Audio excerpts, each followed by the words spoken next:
Hi, these roses from the garden. I thought I'd just have a go at showing you how I might start something like this.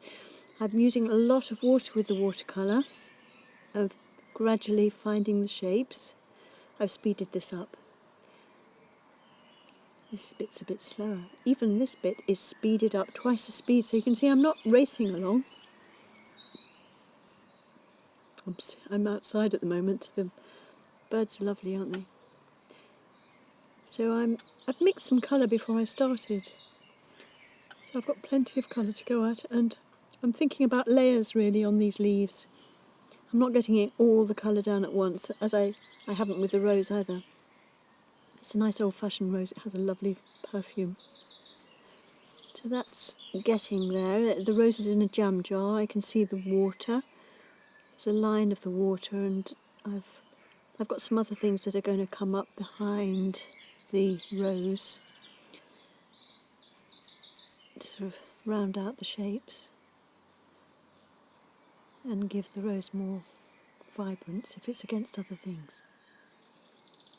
So I'm not going fast because this is speeded up.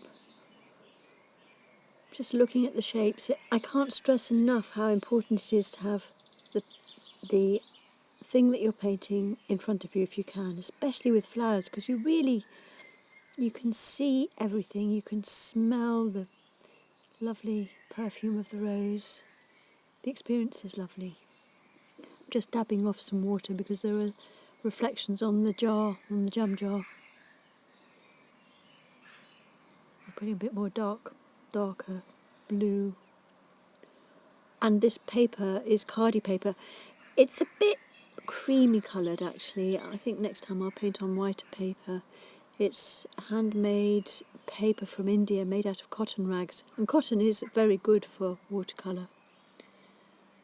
A lot of the cheaper papers, but very good papers, are made out of wood pulp.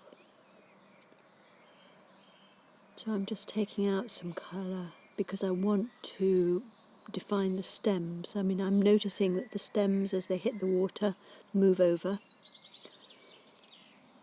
But you'll see that later.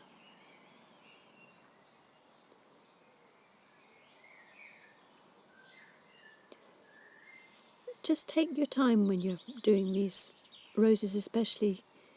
If you use enough water, there's no need to panic or race.